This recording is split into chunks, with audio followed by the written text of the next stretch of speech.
Palestinian lives are being destroyed. Men, women, and children are getting shot, beaten, run over, bombed, and killed. Islam's third holiest site, the Al-Aqsa Mosque, has been raided, desecrated, and its worshippers targeted.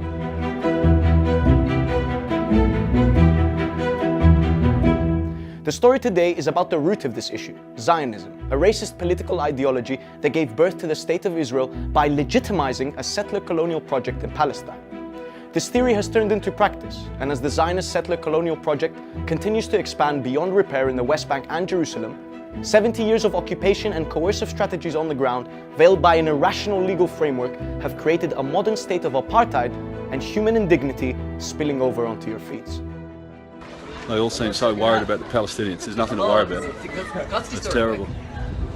Do you like the racism? I like racism. Yeah. What do you think about the Palestinians not being able to walk along here? I don't really think much about it. It's because you don't think about other people? Or? Of course I do. And then how can you not think when they can't walk here and they can't get the bus? So let's start one by one. Zionism is a political and national movement aimed at creating and sustaining a Jewish state on Arab-Palestinian land in the Middle East. It was founded in 1897 by Theodor Herzl, who created the World Zionist Organization, and is mentioned by name in Israel's Declaration of Independence. Now, before we start going in on Zionism and someone lies to you and tells you that I'm anti-Semitic, it's actually forbidden by God in the Jewish religion for Jews to establish a state until the arrival of the Messiah. Theodor Herzl was not the Messiah, but he went along and advocated for a Jewish state in Palestine anyway. Now, as we live in a world where a critique of Zionism is often equated with anti-Semitism, it is important to clarify the racist, supremacist, and colonial settler references that exist in Zionist thinking. After all, it was Herzl himself who wrote, quote, "The anti-Semites will become our most loyal friends. The anti-Semite nations will become our allies," just to clarify the relationship between anti-Semitism and Zionism. And here are the references, guys. David Ben-Gurion, Israel's first prime minister, said, quote, "If we want Hebrew redemption 100%, then we must have 100% Hebrew settlement, 100% Hebrew farm, and 100% Hebrew port." Doesn't seem like this was destined for peaceful coexistence, eh? And this is what he thought of North African Arab Jews, by the way. Even the immigrant of North Africa, who looks like a savage, who has never read a book in his life, not even a religious one, and doesn't even know how to say his prayers either wittingly or unwittingly, has behind him a spiritual heritage of thousands of years. MashaAllah, savage, never read a book in his life. But hey, at least Mandem got heritage. On a serious note, the statement reveals how racial supremacy in Zionism is not exclusive to Christians, Muslims, and Arabs, but also to Oriental Jews, who are Arabs in culture, language, and descent. Racial supremacy was a repetitive issue in Ben-Gurion's Zionist ways. For instance, he explained how Jewish laborers should earn a higher salary because, quote, "they were more intelligent and diligent than the Arab." These guys must have been taught biology all wrong, fam. And this idea was central to the Zionist ideology of Avodah Ivrit, which promoted exclusive Jewish labor in Jewish businesses. And the issue, well, most of these ideas have been used as a foundation for the establishment of Israel as a Jewish state. Now that we talked racism, let's move on to settler colonialism. Actually, there's more racism coming. If you don't know what settler colonialism is, it's a continuous process of land annexation whereby native inhabitants are removed and settlers from elsewhere are brought to occupy the land. On your phones, it looks like this. Jacob, you know this is not your house. Yes, but if I go, you don't go back. So what's the problem? You are stealing my house. And if I don't steal it, someone else is gonna steal it. Or even like this.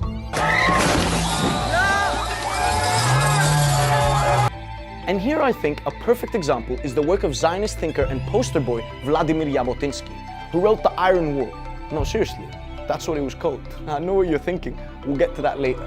Jabotinsky advocated that Israel should literally be built under the guise of an iron wall defense. He made parallels to the European conquest of North America and their genocide of the indigenous populations, and how Zionists must do the same to the Palestinians without the expectation of ever reaching peace or some sort of agreement. There can be no voluntary agreement between ourselves and the Palestine Arabs, not now nor in the prospective future. Colonization can have only one aim, and Palestine Arabs cannot accept this aim. It lies in the very nature of things, and in this particular regard, nature cannot be changed. Like his other Zionist comrades, he was very clear about this feeling of superiority, but warned that Palestinians would resist and advocated for using any coercive tactics necessary, including force, manipulation, and deceit to achieve the objectives of Zionism. Culturally, they are 500 years behind us. They have neither our endurance nor our determination. We may tell them whatever we like about the innocence of our aims, watering them down and sweetening them with honeyed words to make them palatable, but they know what we want, as well as we know what they do not want. Jabotinsky's Iron Wall went from pen and paper to this. And subhanAllah, just like that, Israel today boasts a big iron wall, keeping the apartheid intact. The Zionism intact. But you see what I'm saying about the connection of the ideology to what's happening on the ground now? Hopefully the connection is clear.